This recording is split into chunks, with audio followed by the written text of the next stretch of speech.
las finanzas del tirano Tepaneca o, por decirlo así, del rey Tezosomoc y Maxtla, que básicamente son los reyes tepanecas de un imperio que precedió a los aztecas. Y ahora para explicarte esto, te voy a hablar brevemente del contexto de América, luego el contexto del imperio tepaneca, te voy a hablar de las finanzas del Tepaneca Tecutli, que el Tecutli es como el rey, sí, pero en aguas, y del Tezosomoc y demás. Ahí te voy a hablar también de las lecciones financieras que este imperio tepaneca nos deja para que podamos usar pues en nuestra vida cotidiana o en nuestra vida personal. Ahora este video pues es como un crossover, ¿no? de las finanzas de los reyes chichimeca y de las finanzas del Tlatoani azteca, porque al final acontecen en épocas un poco paralelas y se continúan como entre sí. Entonces, si te hablo brevemente del contexto de Mesoamérica, pues te cuento que todo lo que es América del Norte, hablando específicamente de Mesoamérica, pues ha tenido civilizaciones de hace más de 4000 años. Y en el video del rey Chichimeca te hablé un poquito de más a detalle de estas culturas, como cuáles, como la Olmeca, que duró 2500 años, los zapotecas, que duran 1000 años, Teotihuacán y Chololán, que duran otros 1000 años, los mayas 1500, los toltecas, fueron la última gran cultura y el último gran imperio que precede al imperio chichimeca. Y de hecho, pues al final, todas estas imperios y estos pues grandes civilizaciones son súper amplias y duraron muchísimo tiempo, pero son también opacadas por la reciente historia de los aztecas, que al final son los que terminan conquistando los españoles cuando llegan. Y los aztecas, si te fijas en esta tablita que te estaba mostrando, pues son literalmente de los últimos 300 años antes de la llegada de los españoles, y bueno, los otros imperios duraron más de 1000. Si te hablara de ahora la actualidad, imagínate que Estados Unidos lleva 100 años siendo potencia mundial. Entonces, pues eran imperios muy grandes, de 1000 años. El imperio romano más o menos duró eso. Entonces, como que para ponerte un poquito en contexto. Y este último imperio, que fue el tolteca, fue sucedido por el imperio chichimeca, y cuando el imperio chichimeca cae, es sucedido por el imperio tepaneca. Y te voy a contar un poquito, porque sí, la historia de los aztecas es la más famosa, la que vienen de Aztlán, y en realidad pues no eran los aztecas vienen de Aztlán, sino diferentes tribus nahuas son las que vienen de Aztlán. Y una de esas tribus pues sí eran los acolúas, los chalcas, los tepanecas, los ochimilcas. Y ¿qué pasa? Que los tepanecas pues sí tardaron en migrar, y cuando ellos llegan, porque pasan décadas guiando, o sea, pasan décadas migrando, pues llegan al valle y ya está el imperio chichimeca. Y el rey que estaba en ese momento, pues era el rey Xolotl. Xolotl los recibe, les da tierras, les da recursos, les enseña todo esto que les heredó la cultura tolteca para que puedan producir, el tema de extracción de metales, hilar, tejer, producir algodón y construir. Pero con la condición de que le den tributo y que lo reconozcan como el señor chichimeca, que era como el rey del Valle del Anáhuac en ese momento. Ahora Xolotl lo que hace es que de las tierras yo te voy a asignar a ti al Coahuatzin, que era el líder de la tribu tepaneca en ese momento, pues les asigna esta tierra y se funda Azcapotzalco. Y no solo eso, además te voy a dar a una de mis hijas en matrimonio para que nuestro linaje continúe y además haya paz durante generaciones. Y eso pues sí sucedió, porque pasaron varias generaciones de apogeo del imperio chichimeca, donde el tepaneca pues era vasallo. ¿Y qué pasa? Que después de estas generaciones pues hay varios malos gobernantes, Y muchos se empiezan como a rebelar porque hay escasez, los tributos empiezan a subir, o sea, es una cosa de despilfarro por parte del gobierno chichimeca, etc. Y uno de los que no estaba tan de acuerdo de cómo se estaba gobernando en general el valle y el imperio, pues eran los tepanecas. En este caso, los tepanecas estaban liderados por Tezosomoc. Cuando el rey chichimeca Techotlala se muere en ese momento y deja todo un desastre del imperio, quiere dejar a su hijo Ixtlilxóchitl para gobernar. Pero, ¿qué pasa? Que pues los diferentes tecutli o los diferentes señores del gobierno del imperio pues lo consideran un inexperto, inmaduro y que no va a estar a la altura y que además pues ya tiene mucho tiempo su familia de hacer malas cosas. Entonces, ¿qué pasa? Que Tezosomoc decide hacerle la guerra y reclama el imperio para él y su familia porque él es descendiente de Xolotl y además pues quiere decir que es el linaje en el cual se permite que gobiernes y que él debería de ser el nuevo rey de la Náhuatl. Para este entonces, pues Tezosomoc, que ya tenía varios vasallos, entre ellos Tenochtitlán y Tlatelolco, porque los mexicas, que son de las últimas tribus, pues llegan y le piden quedarse cerca de las tierras de Tezosomoc, y Tezosomoc le dice, sí, pero ustedes van a ser mis vasallos y me van a dar tributo y me van a dar también hombres y guerreros. Entonces, pues Tezosomoc no solo tenía vasallos, sino además había varias personas descontentas con el imperio chichimeca y pues consigue un montón de aliados que incluye obviamente pues un ejército considerable y una red de espías que parece que era la mejor del momento.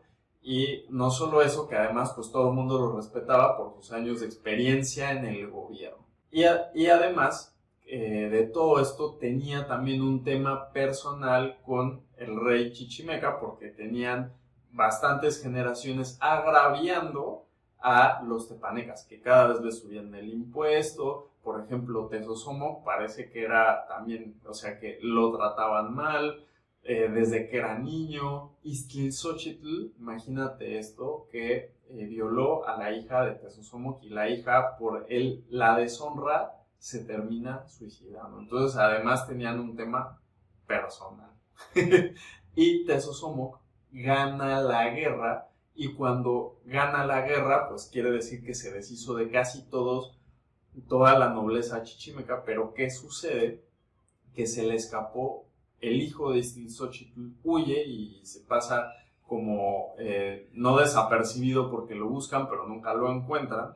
¿Y qué pasa? Que Tezosomoc, cuando dice ya gané la guerra, y le empieza a repartir pues las tierras, empieza a repartir los hombres, empieza a repartir las riquezas entre sus vasallos y sus familias que pues al final fueron a la guerra con él.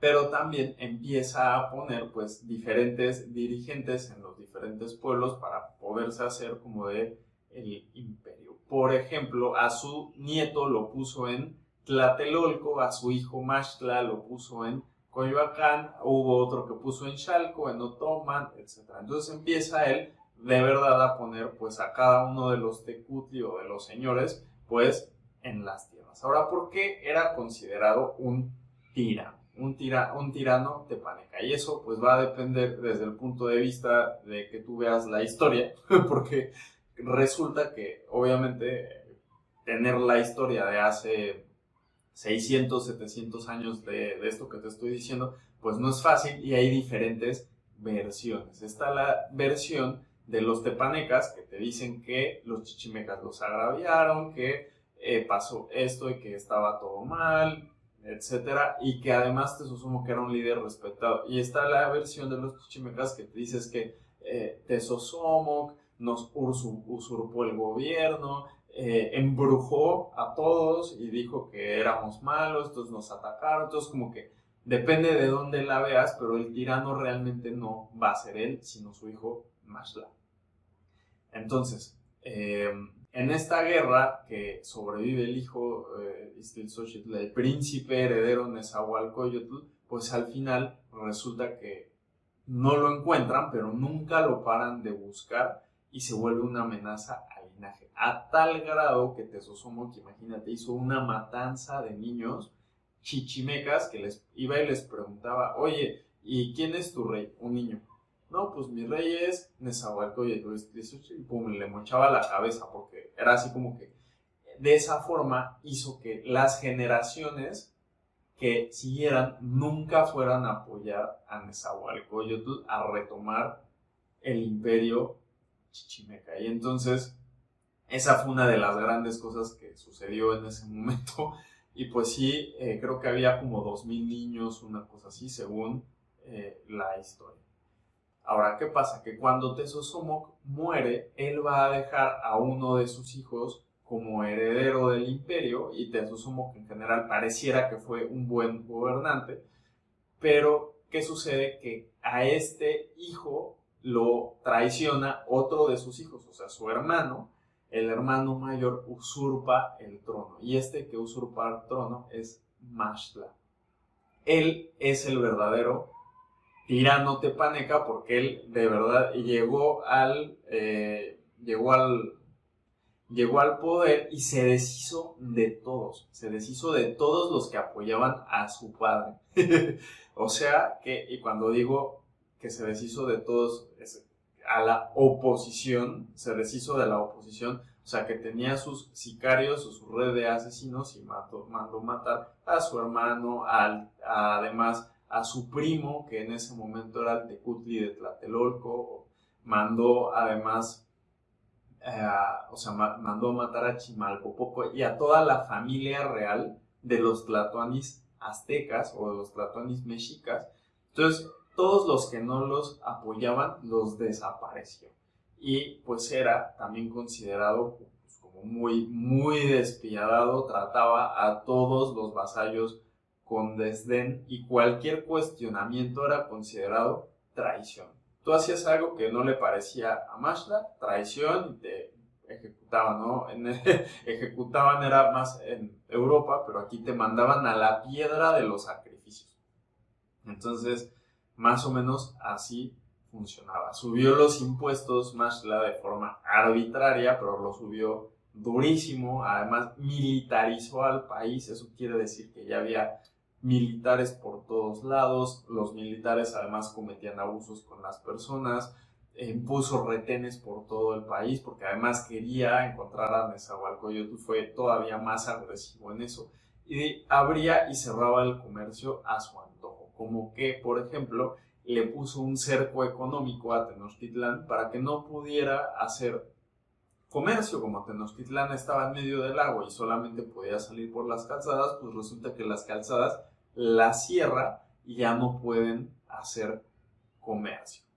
En este caso, pues la historia es que Maxtla gobernó con miedo, y además pues era muy conocido por sí ser muy mal gobernante, de que no atendía las cuestiones de la economía, de la producción, todo lo resolvía con guerra. O sea, si no querías, pum, guerra, y era una extracción pues a los vasallos brutal, porque como tenía militarizado el país, pues era lo que él decía, hasta que, pues la gota que derramó el vaso, pues todo el mundo se rebela. Pero ya ahí es donde ya sale Nezahualcóyotl, Tenochtitlán se rebela, todos se unen para ir a derrocar al tirano tepaneca.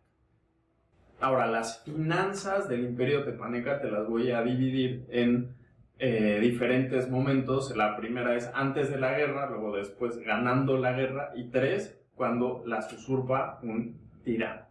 Y en ese sentido, cuando tú ves un estado financiero, pues tú ves que tienen ingresos, pero eran tributos bastante altos a sus vasallos. En la primera etapa, antes de la guerra, Tezosomoc le cobraba bastante a los tenochcas y a los tlatelolcas en términos de impuestos. Incluso a los tlatelolcas se los reduce porque pone ahí a uno de sus familiares, pero después los tenochcas pues tienen que pagar los platos rotos, y pues así, ¿no? Entonces, Estos impuestos pues eran en especie, eran en riquezas, eran en plumas, en oro, en algodón, en jade, en obsidiana, en especie, a eso me refiero. Ahora, Tesosomoc pues tenía toda la producción agrícola y la caza de las tierras que estaban alrededor, porque bueno, esto era una economía agrícola y cada familia de los que producían tenían que producir para sí mismos, pero tenían que pagar tributo a Tesosomoc. También pues existía esta que es la producción de algodón, que era el petróleo de esa época, y de armas. Y bueno, había familias con profesiones que ya están bastante más establecidas, tejedoras de algodón, de extracción de esto, y pues tenía como cada quien su profesión, el que hacía las armas, tenían al ejército, etc. Y una de las cosas que tiene Tesosomoc pues son también esclavos, y los esclavos pues los usaban más para construir, pero también eran para el servicio. Ahora, ¿en qué gastaban ingresos y gastos? Los gastos, pues primero pues el consumo normal de alimentos y de personas. Luego dos, pues todas las personas que acompañan al rey Tepaneca, como la esposa, las concubinas, las mujeres en ese momento o en esa cultura prehispánica, pues también una cultura muy machista ahí, las mujeres eran más para dar servicio al hombre y el hombre era para la guerra, porque esa era la cultura, ¿no? Y pues además tenía los soldados de protección, que los consejeros, etc. Tesosomoc tampoco mucho le hizo caso a los consejeros, sí era bastante como directivo, si lo quieres decir así, pero no era tan cruel como Maxtla. Y en ese momento pues uno podía tener todas las mujeres e hijos que quisiera, siempre y cuando los pudiera mantener. Esa era la guerra, la regla. Y además pues Tesosomoc tenía una inversión en el ejército bastante fuerte y tenía una red de espías que también era muy buena, porque al momento que todo el mundo se empieza a pelear y a rebelarse contra el Chichimeca, pues él sabía qué era lo que estaba pasando y era una cosa que era como una inversión de sí o sí lo tengo que tener, tengo que gastar en espías. Y dentro de los activos, pues tú tienes las tierras de Azcapotzalco, de la cual pues tú eres el señor, ¿no? El Tepaneca Tecutli, donde viene toda la producción. Además, pues de esto, si tienes un superávit, tienes las reservas de producción, que ya se empieza a ver un tema de cultura de cerámica, en la que ya pues tú puedes almacenar cosas al corto plazo. Y era un superávit de corto plazo porque al final no hacía sentido producir para meses si no te iba a durar la comida. A diferencia del Imperio Inca, por ejemplo, que en Sudamérica, en Perú, tenían refrigeradores eran refrigeradores naturales que, bueno, como ellos pues eran un pueblo, una civilización más de las montañas, pues se podía hacer eso por el clima. Además de los activos, tenían todo el conocimiento heredado de los toltecas, que pues servía para la producción agrícola, la construcción, etc. Todo el tema de las mujeres, porque él daba a sus hijas también en matrimonio a los diferentes tecutli para poder tener aliados. Y sí tenía pueblos vasallos y también tenía aliados, tenía los dos. Los vasallos prácticamente era Tenochtitlán, Tlatelolco y alguno que otro, por ejemplo Coyoacán, etcétera, donde él tenía una influencia directa, también de donde venía el tributo, pero también tenía pues muchos aliados que al final son los que se alían con él para derrocar a el imperio chichimeca y al Nezahualcóyotl. Tenía además pues todo el poder militar y la red de espías. Y en temas de deudas, inicialmente pues sí, él le debía tributo y vasallaje al Chichimeca Tecutli, que en este caso era Techotlala o Iztaccíhuatl, pero al final pues digamos que ese terminaría desapareciendo una vez que gana la guerra. Entonces, ¿qué pasa? Que ya cuando se hace la guerra y la ganan, que lo aceptan a él como gobernante, pues él toma las tierras y riquezas. Entonces su tributo, digamos que es un tributo regular a los aliados, y de hecho cuando ya Tesosomoc estaba en el poder, su nieto Chimalpopoca era de su linaje y era un gobernante, un tlatoani azteca. Entonces a los aztecas, a los tenochcas, más bien a los mexicas tenochcas, les reduce el tributo, pero a los enemigos les pone, o sea, los que estaban aliados de Iztaccíhuatl, de los chichimecas, les pone un tributo altísimo para que no se puedan también pues reconstruir tan fácilmente. En cuestión de gastos, pues el Tezosomoc mantenía toda la red de espionaje para saber qué era lo que estaba pasando y por si alguien se quería rebelar, porque al final pues las aguas no estaban tan tranquilas. Y además pues también tienes todo el gasto de la guerra para someter al imperio chichimeca, para derrocar. En activos, pues tus activos crecen porque ya ganaste las tierras, ya ganaste vasallos y esclavos, porque además pues sí, los conquistaste, pero ahora te deben vasallaje y no solo es eso, sino también te deben vasallaje, y muchos otros se le unieron para declararle vasallaje, como Iztapalapa, Xochimilco, así se decía, Xalco, Otoman, Alcolman, un montón, Huexotla, etc. Empiezan como a darle vasallaje. Y en pasivos, pues resulta que ya no tienes pasivos, ya no le debes nada a nadie, porque ahora tú eres el rey o el Tecutli Tepaneca. Después, cuando Tezosomoc muere y las finanzas empiezan a cambiar otra vez, porque llega Maxtla y usurpa el trono. En ingresos, lo que Maxtla hace es que pone un tributo extremadamente alto a todos, a los aliados y a los enemigos. Y eso obviamente pues, va a generar que después se le revele. Y lo segundo es que pues es una extracción arbitraria de recursos, porque tú tenías militarizado al país y resulta que Maxtla decía algo y tú expropiado, si lo quieres decir así, y pum, y se llevan tus tierras, tus producciones. Maxtla llegó y pum, y puso ahí a alguien en vez de a ti, y esa es su tierra, y eso es lo que se dijo. Entonces, como que era una cultura muy extractiva a los vasallos, que ya ni siquiera les llamáramos vasallos, ya les llamaríamos sirvientes en ese momento, ¿no? Porque así era considerado en el gobierno del tirano Maxtla. Y toda la producción agrícola que tú tienes, pues también empieza a bajar por las malas condiciones en las que tienes a toda la gente. ¿En qué gastaba Maxtla? Maxtla, de las cosas que más gastó, pues fue en militarizar a todo el imperio y para mantenerlos a raya. Y él comete el error de desinvertir o de dejar de gastar la red de espías, porque luego cuando todo el mundo se empieza a rebelar no sabía ni por dónde le llegaban, ¿no? O sea, tenía muy mala información y tenía esta que era como la policía especial para retener y desaparecer, policía especial, desaparecer a los opositores y pues retener a los rebeldes, y pues también perseguían a Nezahualcóyotl. De los activos, pues sí, ya lo que decíamos que ya no son vasallos, ahora ya son sirvientes del tirano Maxtla. Y una cosa que yo pongo aquí, que es un activo intangible, es el miedo.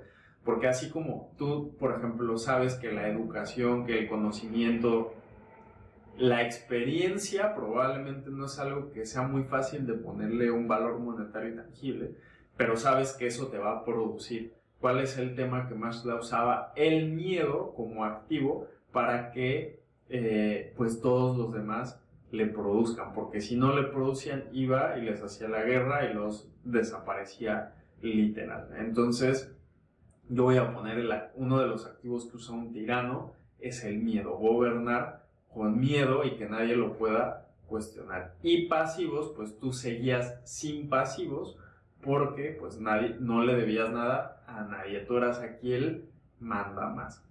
Y entonces, si estas eran las finanzas del tirano Tepaneca, ¿qué puedo aprender yo para mi vida personal y mis finanzas? Entonces, cómo lo quiero enfocar aquí es a dos cuestiones. La primera es que es muy importante saber cuándo invertir, pero también es muy importante saber cuándo no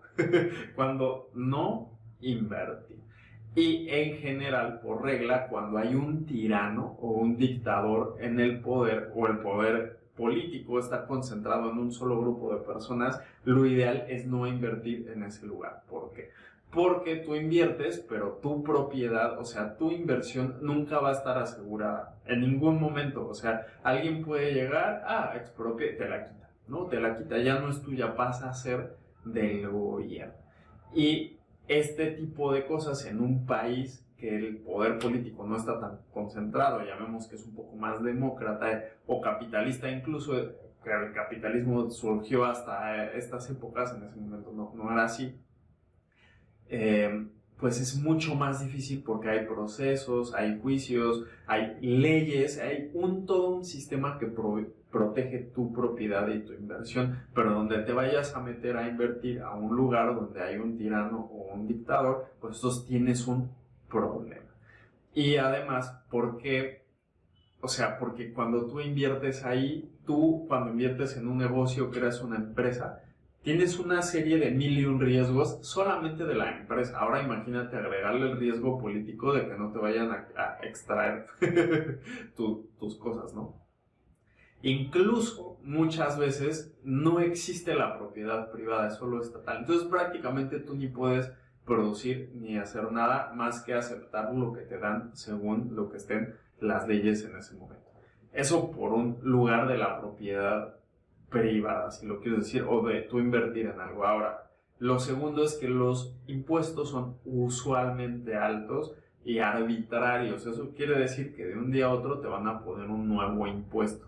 ¿Y qué significa eso? Que tienes que pagar más. Y no necesariamente significa que tú ganas más. Entonces, ¿qué pasa? Que tú no ganas más, pero sí pagas más en impuestos. Y luego no lo ves regresado porque en general tú ves el país y pues ves que no está dando fruto.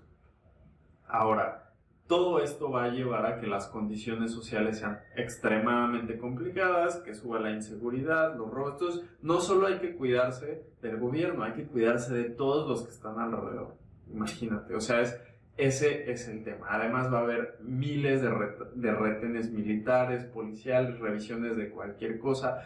Tú estás en tu casa o estás en tu comercio y alguien va a llegar y te va a decir, ¿sabes qué? Tenemos que revisar. Uy, esto no está bien.